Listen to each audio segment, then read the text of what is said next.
The council chamber stretched so far that the walls disappeared into shadow. Floating platforms held representatives from every major species in the galaxy. Some breathed methane through filters. Others existed as energy patterns contained in special fields. A few looked almost humanoid, but their eyes gave them away. Too many pupils, or colors that hurt to look at directly. Dayon stood in the center of it all, on a platform that felt too small. His dark suit was simple compared to the elaborate robes and armor around him. He kept his hands clasped behind his back and his face calm. Above him, holographic displays showed Earth from space, blue and green and beautiful. His home. The speaker was a Talarian, a species that looked like a cross between a mantis and a tree. Its voice came through translators as a hollow echo. Ambassador Dayon of Earth, you have been summoned to hear the Council's decision regarding humanity's place in galactic civilization. His voice didn't shake. The speaker's head tilted in what might have been disapproval. In the 15 standard years since first contact, humanity has violated 37 trade regulations, ignored 42 cultural protocols, and filed over 900 formal complaints about Council procedures. Your species refuses to accept the natural order of things. We ask questions, Dayon replied. We want to understand why things work the way they do. We question authority. Another voice boomed. This one belonged to a Kreeth, a massive creature made of living crystal. You innovate without seeking approval. You trade with species we have marked as primitive. You spread chaos wherever you go. Dayon wanted to argue. He wanted to point out that those primitive species had ideas worth hearing. That innovation shouldn't require a committee of 47 species to approve it. That asking questions was how civilizations grew. But he stayed quiet. He already knew how this would end. The speaker raised one of its blade-like arms. The Council has voted. By a count of 43-4, we have decided that humanity is incompatible with galactic civilization. Earth and all its colonies are hereby exiled from Council space. You have 30 standard cycles to remove all human presence from our territory. After that, any humans found will be removed by force. The chamber went silent. Every eye, lens, and sensor focused on Dayon. They expected him to beg, to plead for another chance, to promise humanity would change, would follow the rules, would be good little primitives who knew their place. Instead, Dayon bowed slightly. Thank you for informing us of your decision. We'll begin preparations immediately. The speaker's translator carried a hint of confusion. You. Accept this. You've made your choice. We respect it. Dayon straightened. Is there anything else? We expect full compliance. All human vessels, all stations, all personnel. Everything must be removed from Council space within the deadline. Understood. We'll be gone in 28 cycles. 30 was the deadline. The Kreeth rumbled. We don't need 30, Dayon said. He turned and walked toward the exit. Behind him, the Council representatives whispered to each other in a dozen languages. None of them sounded satisfied. They had wanted drama, tears, desperate promises. Humans always surprised them, and they hated surprises. Dayon kept walking until the massive doors sealed behind him. Then he pulled out his communicator. The device was human-made, smaller and faster than anything the Council used. They had complained about that too. Dayon to all human vessels and stations. Priority alert. Within seconds, responses flooded in. Thousands of humans scattered across hundreds of worlds and stations. Scientists, traders, explorers, engineers. All of them waiting to hear what the Council had decided. We've been exiled, Dayon said simply. 30 cycles to get out. We're doing it in 28. The line went quiet for exactly 3 seconds. Then a woman's voice came through. Captain Jiwan, commander of one of the largest cargo vessels in human service? Understood, Ambassador. Orders. Take everything that isn't nailed down. If it is nailed down, take the nails too. Anything you can legally acquire, scan, or copy, do it. We're going home, but we're taking their homework with us. Laughter rippled through the open channel. Someone else spoke up. What about things we can't legally acquire? Use your best judgment, Dayon said. But remember, we're not thieves. We're just extremely thorough. Copy that. Beginning preparations now. More voices confirmed receipt of orders. Within an hour, every human in council space would know. The exile had begun, but humanity wasn't running away in shame. They were making a strategic withdrawal. Dayon walked to the observation deck. Through the transparent steel, he could see dozens of ships docked at the council station. Many of them were human vessels. Smaller than most alien ships, but faster and more efficient. Humans had learned to do more with less. It was a survival trait from their early days in space. A Valorian approached him. The species looked like otters that walked upright with large eyes and soft fur. This one wore a council security uniform. Ambassador, I am sorry for what happened. Don't be, Dayon said. This might be the best thing that ever happened to us. The Valorian's ears flicked in confusion. How can Exile be good? Dayon smiled. It wasn't a happy smile or a sad one. It was the smile of someone who had just figured out the solution to a difficult problem. Because now we don't have to follow their rules anymore. We can build things our way. Trade with whoever we want. Explore wherever we choose. The council thinks they're punishing us. Really, they just cut us loose. But you'll be isolated. Alone. We've been alone before, Dayon said. We got pretty good at it. We watched as the first human ships began undocking. They moved in formation, precise and coordinated. No panic, no chaos. Just efficient preparation. Within days, the exodus would be in full swing. Thousands of humans heading home, but not empty-handed. The council had voted to exile. What they didn't understand was that humans had learned a long time ago how to turn disasters into opportunities. Being told to leave wasn't an ending. It was permission to start something new. The Persistence was not a beautiful ship. It looked like a collection of boxes welded together and strapped to an engine. But it worked, and it worked well. Captain Jiwan had commanded her for 6 years, hauling cargo from one end of council space to the other. She knew every rattle, every quirk, every shortcut the ship had to offer. Right now, the ship was docked at Meridian Station, a massive trading hub in the Outer Rim. The station served as a meeting point for dozens of species. Humans did good business here. Past tense, Giwan thought, as she read the recall order again. All crew to the bridge, she called over the intercom. Within minutes, her 30 crew members crowded into the command center. Some looked worried. Others looked angry. A few just looked tired. Y'all saw the message, Juan said. We're being exiled. 28 cycles to get home. That's it. Minho, her chief engineer, crossed his arms. They just kick us out. That's it. What about our contracts? Our cargo. We fulfill what we can in the time we have. Everything else gets refunded or transferred to non-human carriers. Guan pulled up a star map. But before we go, we have work to do. The ambassador was very clear. We take everything we can with us. Yunji, the ship's science officer, raised her hand. She was young, barely 25, but brilliant. Define everything. Knowledge, technology, data. Anything that helps us understand how the galaxy works. Anything we can learn from? We've spent 15 years as the new kids, following everyone else's rules and using their technology. Now we take that technology home and figure out how to make it better. Minho's expression shifted from angry to interested. You want us to steal alien tech? I want us to acquire information through legal means, Giwan said carefully. We have access to this station's markets, libraries, and technical databases. We're paying customers. We have every right to purchase, scan, and record whatever we want.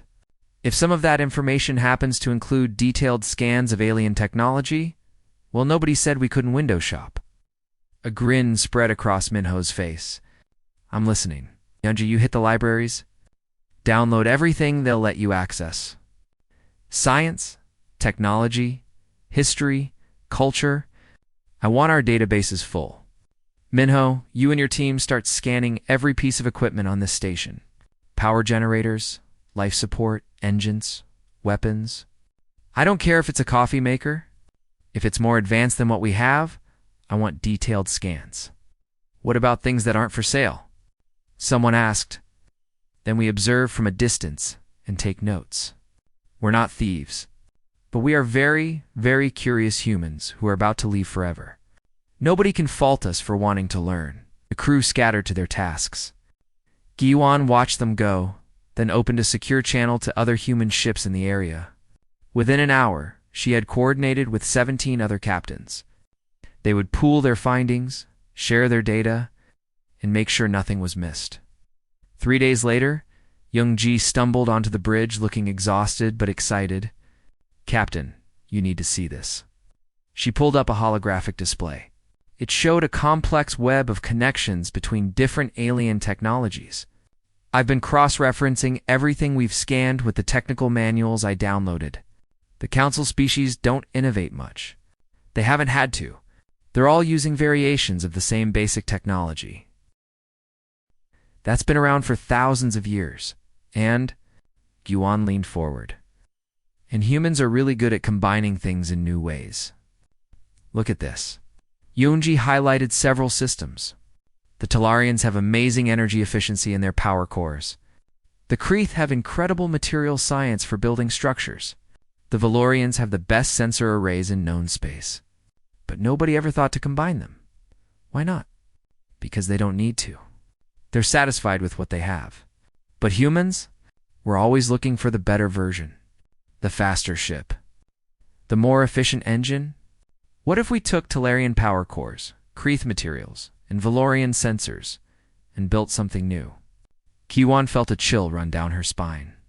Not from fear, but from possibility. "How much data have you collected?" 17 terabytes so far. And that's just from this station. Other ships are reporting similar numbers. By the time we all get home, we'll have enough information to keep our engineers busy for decades. Minho appeared in the doorway, covered in grease and grinning. "Captain, you're going to love this. I got complete scans of the station's docking clamp system. It's Kreeth design, rated for ships 3 times our size. I also managed to get dimensional specs for their cargo handling equipment, their environmental processors, and, as a bonus, their waste recycling system." "The waste recycling system?" Jawan raised an eyebrow. "It's brilliant. 99% efficiency. We could use it on long-range missions." He wiped his hands on a rag. "I also made friends with a Talarian engineer. Bought them drinks, asked questions, took notes. They were happy to explain how their systems work. Probably because they assume we're too primitive to understand it. Are we? Right now? Maybe in 5 years?" Minho shrugged. "I'd bet on us."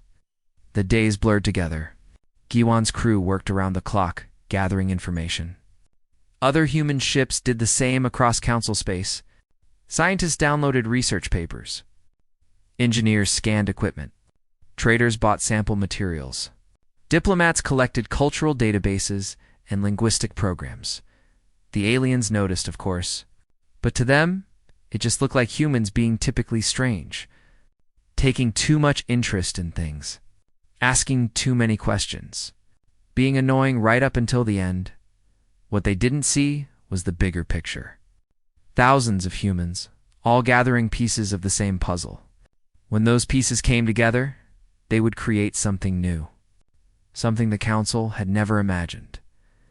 On the 27th cycle, G1 sealed the last cargo container. The Persistence was loaded far beyond its usual capacity. Extra servers hummed in the cargo bay, filled with data. Sample materials were secured in environmental containers. Even the crew quarters had equipment stored in every spare corner. "We look like a floating junkyard," Minho observed. "We look like people who don't waste an opportunity," G1 corrected. She pulled up the navigation display. "Set course for Earth. Best speed." The Persistence undocked from Meridian Station for the last time. Around it, other human vessels did the same. They formed up into loose convoys, protecting each other on the long journey home. Not because they feared attack, but because that's what humans did. They looked out for each other. G1 took one last look at the station shrinking behind them. Somewhere in there, aliens were probably celebrating the departure of the troublesome humans. They thought they were getting rid of a problem. They had no idea what they had just created. Humans didn't give up. They adapted. And they had just been given the greatest gift possible: freedom from rules, permission to innovate, in a galaxy full of technology to learn from. The Council had exiled, but they had also unleashed humanity's greatest strength: the ability to take what they learned and make it better. The journey home would take months, but G1 wasn't worried. They had time, and they had data. Lots and lots of data. 5 years passed in what the Council considered peaceful normalcy. Trade routes operated smoothly. Diplomatic incidents decreased dramatically. The various species went about their business without the constant interruptions that humans had caused. Everything returned to the way it had been for thousands of years. The Council didn't think about Earth. Why would they? Exiled species either destroyed themselves or faded into irrelevance. It was the pattern established over millennia. Primitive species needed the Council's structure to survive. Without it, they collapsed. Simple as that. But then the reports started coming in. The first one arrived. From a mining colony on the edge of the neutral zone, the zone was a buffer region between Council space and the unexplored. Territories beyond. Not many went there. Resources were sparse, and it was far from major trade routes. The colony's chief administrator, a Creeth named Voreth, sent a routine report to Council archives. Buried in the data was a single line about unusual sensor readings. Ships detected at the edge of scanner range, moving at speeds that exceeded known vessel capabilities. By the time follow-up scans were initiated, the contacts had vanished. Vorath classified it as equipment malfunction. Sensors that old, that far from maintenance facilities, often gave false readings. The report was filed and forgotten. 3 months later, a trade convoy reported something strange. They had stopped to make repairs in an empty system between major routes. While there, their passive sensors picked up energy signatures suggesting recent construction. But when they investigated, they found nothing. Just empty space and faint traces of exotic particles that their databases couldn't identify. The convoy captain mentioned it in his log, but didn't file an official report. Strange readings and empty space weren't worth the paperwork. More incidents followed, scattered across the outer edges of Council territory. A science vessel found an asteroid that had been stripped of valuable minerals with a precision that suggested advanced mining technology. A patrol ship encountered debris from what looked like a station, but the design didn't match any known species. Border outposts reported brief contacts on long-range sensors, contacts that moved in ways that violated understood physics. Each incident was minor on its own, easy to explain away. Equipment problems, natural phenomena, or the imagination of bored crews seeing patterns in random data. But together, they painted a picture. Salmon was a Valorian researcher assigned to the Council's archival division. Her job was to compile reports from the outer regions and look for patterns that might indicate problems. Pirates, disease outbreaks, unusual stellar phenomena. Anything that might require Council attention. She was good at her job, which meant she was good at seeing connections others missed. 6 months after the first reports started appearing, Soman sat in her small office surrounded by holographic displays. Each display showed a different incident. Sensor anomalies, unexplained ship sightings, stripped mining sites, abandoned structures. Individually, they meant nothing. But Soman had started plotting them on a star map. The pattern was clear. All the incidents occurred in the neutral zone, or just beyond Council borders. All of them involved technology that seemed more advanced than it should be. And all of them happened in regions where Council presence was minimal or non-existent. Someone was building something out there. Something big. Something they didn't want the Council to see. Salman compiled her findings and requested a meeting with her supervisor, a Talarian bureaucrat named Vex. He listened to her presentation with the patience of someone who had heard thousands of theories from anxious researchers. "Now, what you're describing could be anything," Vex said when she finished. "Pirates upgrading their equipment. A new species we haven't encountered. Natural phenomena we don't understand yet." "The pattern is too consistent," Salman argued. The technology signatures don't match any known species, and the timing is suspicious. Suspicious how? It all started about 5 years ago, right after the human exile. Vix's translator emitted what might have been a sigh. You think this is connected to the humans? I think we should consider the possibility. The humans were barely capable of interstellar travel when we exiled them. They had no advanced technology of their own. They were dependent on our infrastructure, our trade networks, our knowledge. Without us, they would have regressed to their pre-contact state. Maybe, Solomon said. Or maybe they adapted. In 5 years. Impossible. Developing the kind of technology you're describing takes centuries, even for species far more advanced than humans, unless they didn't develop it from scratch. Unless they took what they learned from us and built on it. Vex stood, indicating the meeting was over. I appreciate your diligence, researcher Salmon, but I think you're seeing patterns where none exist.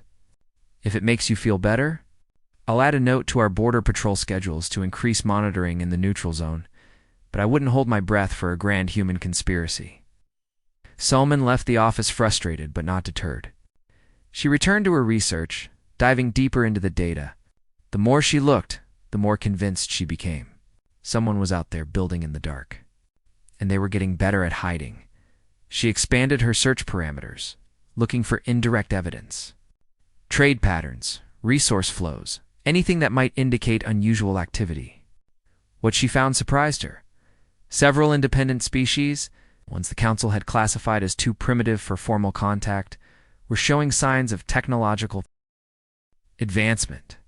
Better ships, more efficient power systems, improved communications. Nothing dramatic, but enough to be noticeable. When Soman cross-referenced their locations with the sensor anomalies, she found overlap. The species showing advancement were located near the areas where unknown vessels had been spotted. Someone was trading with them, teaching them, helping them advance. Soman spent 3 more months gathering evidence.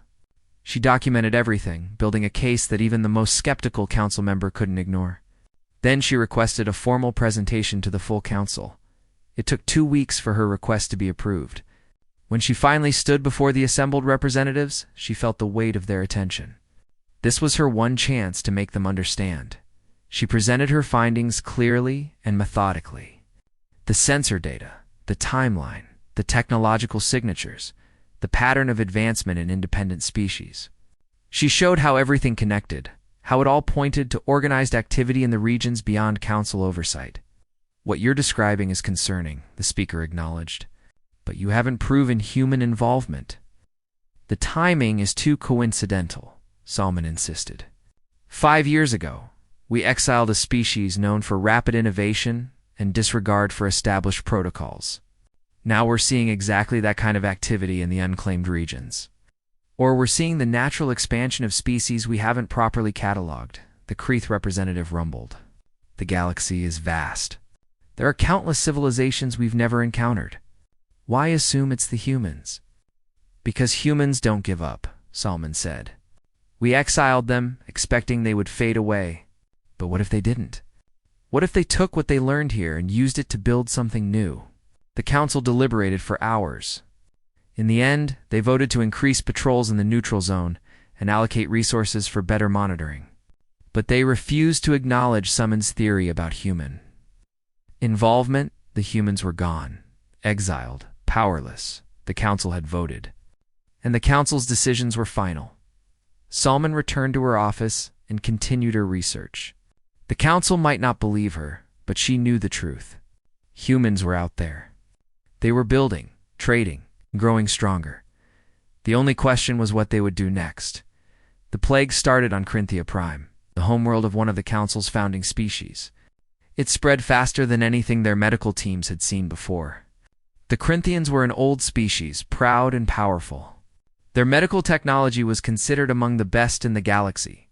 But this disease was different.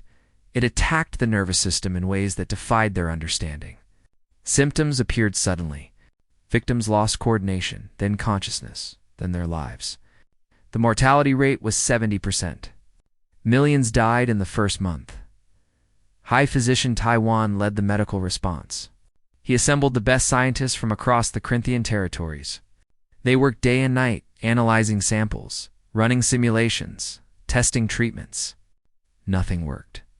Every time they thought they understood the disease, it changed, mutated, adapted. It's like it's designed to resist treatment, one researcher said during a briefing. Impossible, Taiwan replied. Natural diseases don't work that way, and maybe it's not natural.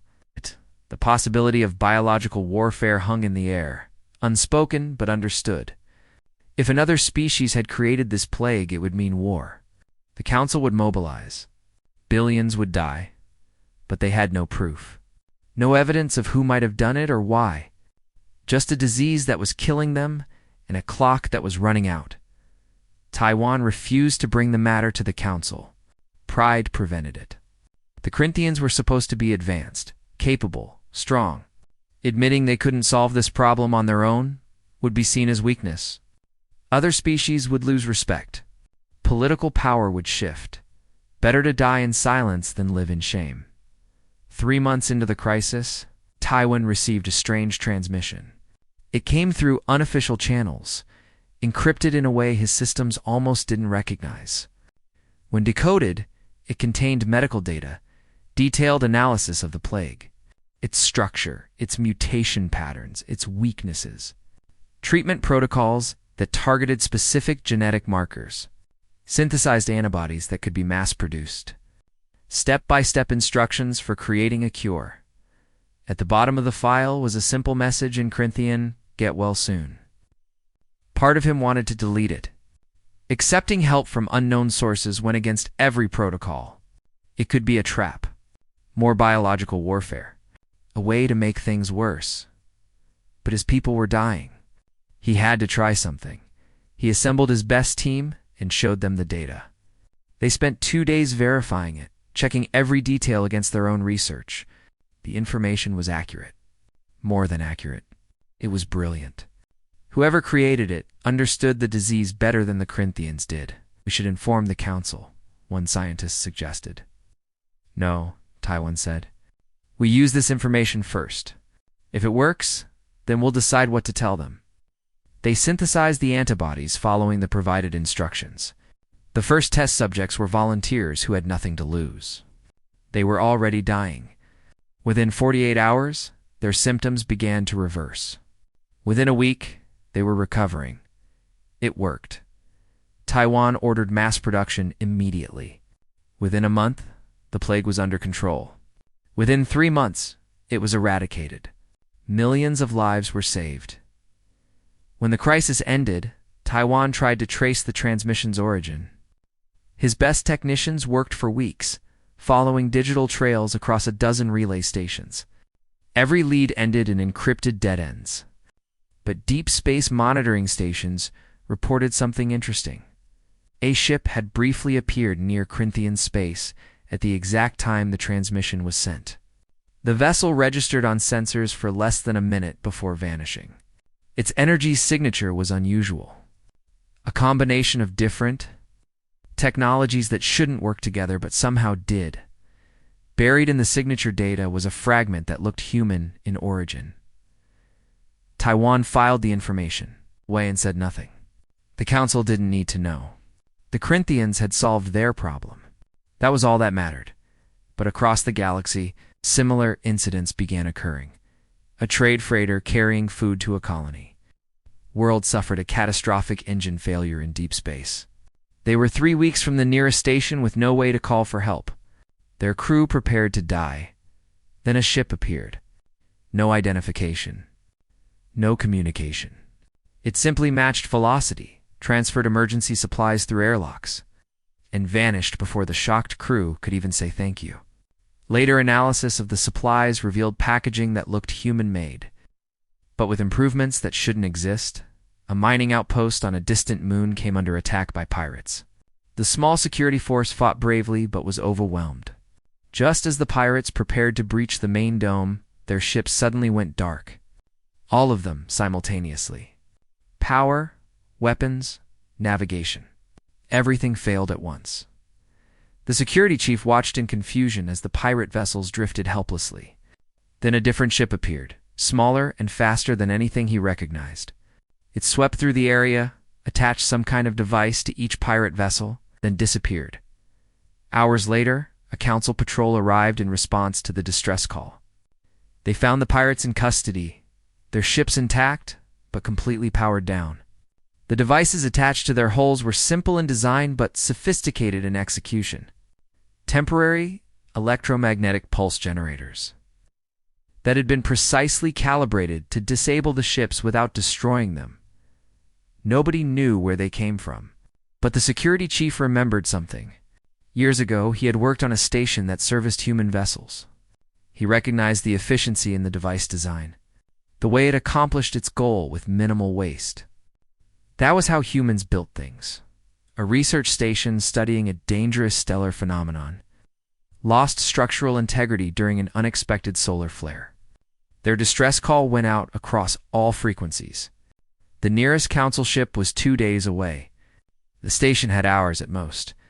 Emergency repair drones appeared from nowhere, dozens of them working in perfect coordination. They sealed breaches, reinforced weak points, and stabilized the station's orbit. By the time the council ship arrived, the emergency was over. The drones had vanished, leaving only one clue: a small data chip attached to the station's hull. It contained detailed scans of the stellar phenomenon the researchers had been studying, along with suggestions for better monitoring equipment. At the end of the file, a short message: "Science is for sharing." The reports accumulated, mysterious assistance appearing when needed most.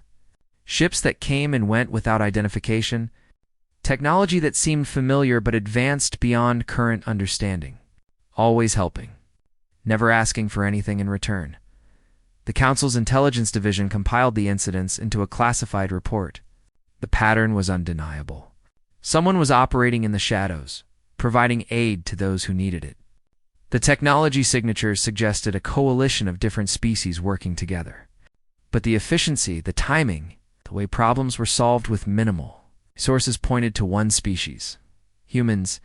The intelligence director presented the findings to a closed session of the council. The representatives listened in uncomfortable silence.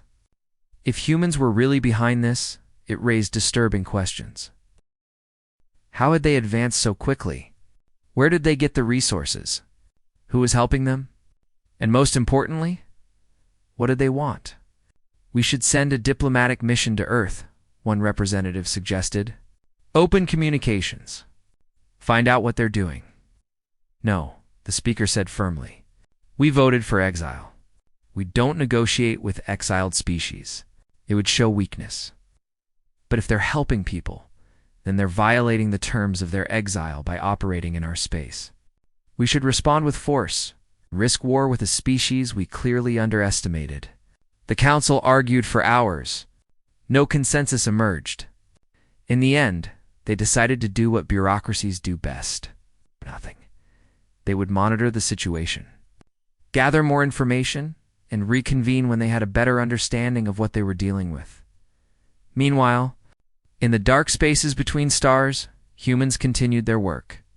Building, trading, helping, growing stronger with every passing day, the exile had set them free, and they were making the most of it. The council chamber looked exactly as it had 7 years ago. Same floating platforms, same shadows stretching into darkness, same representatives from 47 species, though some of the faces had changed. Age, politics, and death had brought new individuals to old positions. What was different was the man standing in the center. Dayon shouldn't have been there. The security systems should have detected his approach. The guards should have stopped him at a dozen different checkpoints. The chamber doors were supposed to be sealed during sessions. Yet there he stood, calm as ever, hands clasped behind his back, wearing the same simple dark suit he had worn 7 years ago. The speaker's translator crackled with static before producing words. "Ambassador Dayon, you were not invited. You have no authority to be here." True, Dayon agreed. "But I thought it was time we talked." A Kreeth security officer reached for a weapon. It didn't activate. The officer tried again. Nothing. Around the chamber, other security personnel discovered the same problem. Weapons, communicators, even basic control panels refused to respond. "Don't be alarmed," Taeyeon said. "This is just a temporary measure to ensure we can have a conversation without interruption. No one is in danger. Your systems will return to normal when I leave." "This is an act of war," the Kreeth representative boomed. Oh. "No, this is a conversation you've been avoiding for 7 years. I'm simply making sure you listen." The speaker's platform drifted forward slightly. "What do you want? To explain what happened after you exiled us? To offer you a choice? And to make sure you understand the situation you're actually in?" Daeon gestured, and holographic displays appeared around the chamber. Star maps showing the neutral zone and the regions beyond. "7 years ago, you told us to leave. You expected us to return to Earth and fade into history. We did leave Council space exactly as ordered, but we didn't go home. Not entirely." The displays showed construction sites. Stations built in deep space. Mining operations on asteroids rich with resources. Agricultural platforms growing food in zero gravity. All of it in the unclaimed regions beyond Council borders. We used the time you gave us. 28 cycles to gather information. Data, technology, knowledge. We took it all home and spent a year understanding it. Then we started building. "Impossible," a Valorian representative said. "You didn't have the resources or expertise." "We didn't. So we partnered with species you ignored. The ones you classified as too primitive for formal contact? Turns out they had plenty to offer.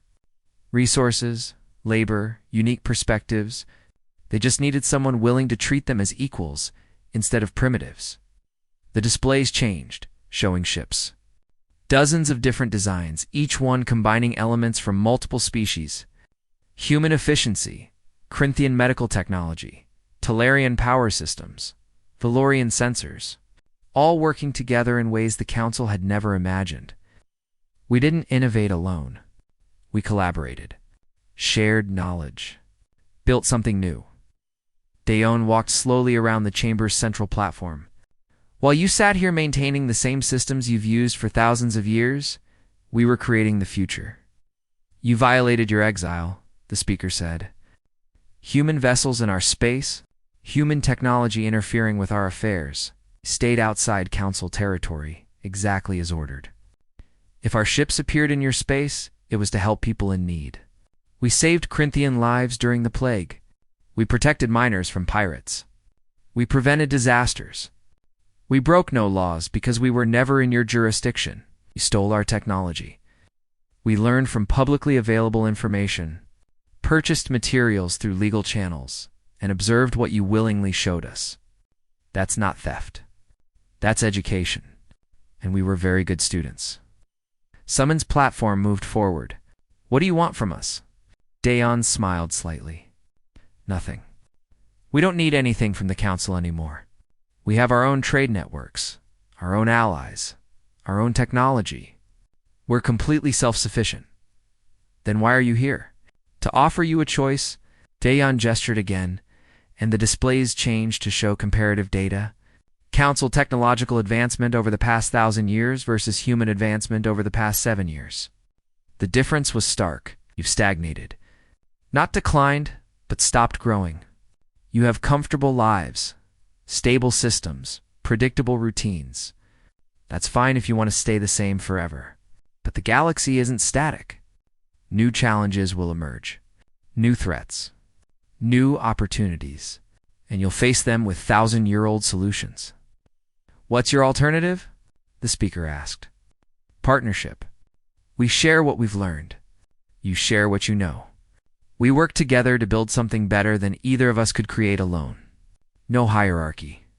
No primitives and advanced species. Just equals working toward common goals." "You expect us to accept you as equals?" The Kreeth representative's tone was incredulous. "After 7 years? I expect you to recognize reality.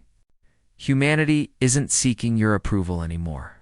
We've built our own civilization, made our own alliances, developed our own technology. We're offering partnership because we believe cooperation is better than isolation. But if you refuse, we'll continue doing exactly what we've been doing, building relationships with everyone else. The chamber erupted in multiple languages as representatives argued among themselves.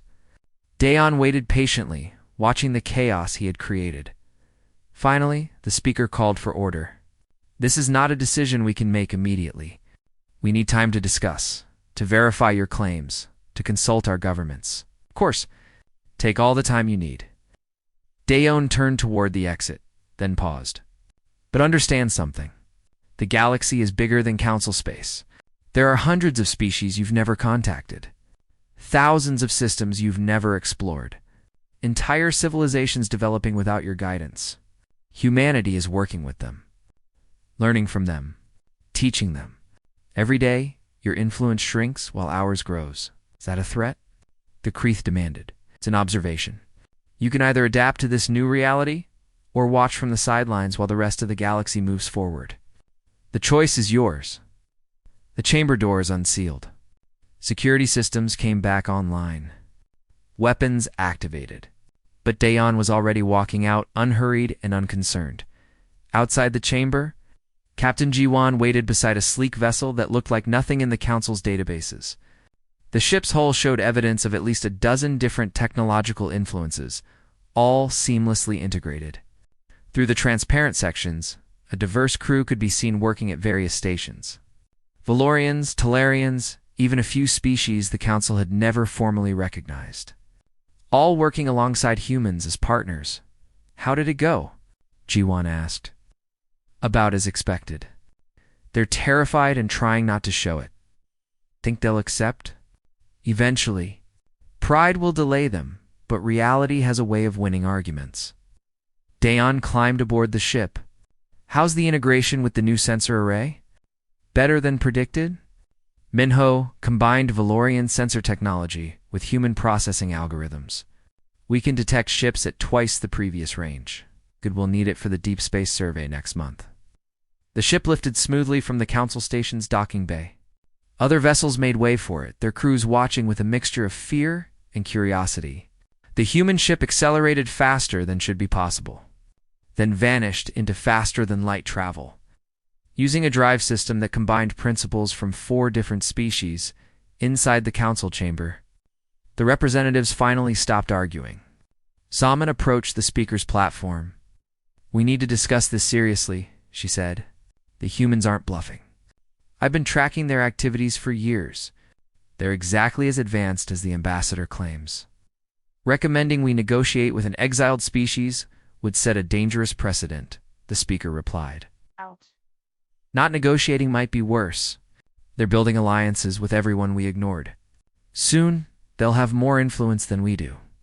We can either join them or become irrelevant. The speaker's translator emitted a sound that might have been resignation. Schedule another session for next week. We'll put this to a vote, and if we vote no, then we hope we're not making the same mistake twice. Salmon looked at the star map still displayed in the chamber. The vast regions of human influence glowing in soft blue light. Territory earned not through conquest, but through cooperation. Technology advanced not through hoarding, but through sharing. The Council had exiled Earth 7 years ago, thinking they were removing a problem. Instead, they had created a rival. One that operated on principles they had forgotten or never understood. Humans didn't wait for permission to succeed. They didn't accept limitations as permanent. And they didn't hold grudges when offered the chance to build something better. The exile had ended years ago. The Council just hadn't realized they were the ones being left behind. Now they had to decide if they would catch up or watch as the galaxy moved on without them. Either way, humanity would continue, building, growing, reaching, for the stars that had always been there. Destiny. The rulers had voted to exile Earth, but Earth had voted to thrive anyway, and that made all the difference.